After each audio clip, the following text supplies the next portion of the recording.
Merci de nous rejoindre. Bonjour à tous. En Côte d'Ivoire, le ministre en charge de la promotion de la jeunesse et de l'emploi des jeunes devant les sénateurs à Yamoussoukro, dans la région centre du pays.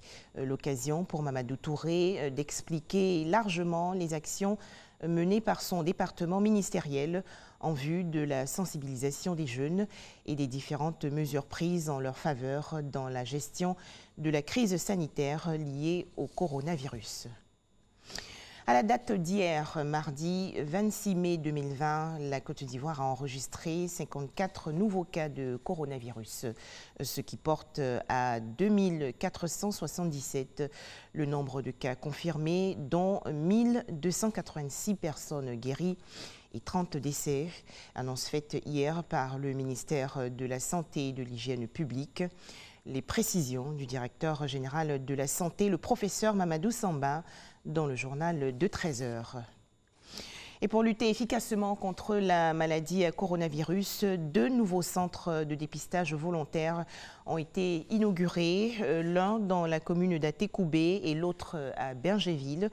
Ces sites peuvent enregistrer en moyenne 100 prélèvements. Le point dans ce reportage de Salima Toudia.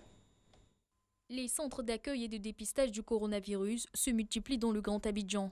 À présent, la population de la commune d'Atécoubé a à sa disposition ce centre de proximité situé à l'hôpital Didier Drogba. Il a été inauguré ce mardi par le ministère de la Santé et de l'Hygiène publique en présence du ministre-maire de la commune d'Atécoubé et du représentant de l'OMS en Côte d'Ivoire. C'est un dispositif très important qui vient renforcer le maillon de la chaîne de la riposte sanitaire contre cette pandémie dans notre pays. Et nos concitoyens ont ici dans la proximité la possibilité de se faire dépister, de connaître leur statut, de mieux se protéger très rapidement. Par les canaux de sensibilisation habituels, nous allons réaliser une mobilisation citoyenne très forte pour que tous nos concitoyens qui présentent des signes viennent ici se faire dépister. Ce n'est pas seulement un centre de dépistage, c'est un centre conseil, c'est un centre d'information. Il faut fréquenter ce centre. Vous aurez toute l'information vraie sur le Covid-19. Et vous savez que c'est une action qui vise à rapprocher la surveillance de la population. Et cela rassure et nous permet de dire que nous sommes en train de dépister large dans le Grand Abidjan. Il est clair que par moment, il y a eu du retard dans la délivrance des résultats, mais c'est un retard que nous sommes en train de corriger. Donc que la population soit rassurée, nous sommes sur la bonne voie. Les laboratoires où nous faisons les tests, initialement c'était seulement l'Institut Pasteur de Côte d'Ivoire.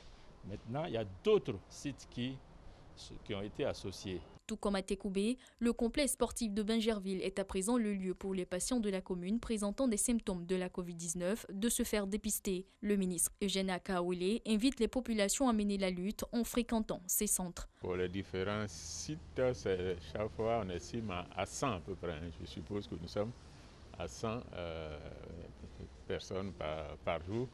Ça peut aller au-delà. Ce qui a été convenu, c'est que c'est ceux qui présentent des signes réels de la pandémie qui doivent venir. C'est ceux qui ont eu des contacts et c'est ceux qui ont des maladies chroniques. Donc il faut extraire ça de la population pour le faire. Sinon, ce n'est pas systématiquement toute la population. À ce jour, le Grand Abidjan compte 9 centres d'accueil et de dépistage pour permettre, entre autres, de vite circonscrire le virus.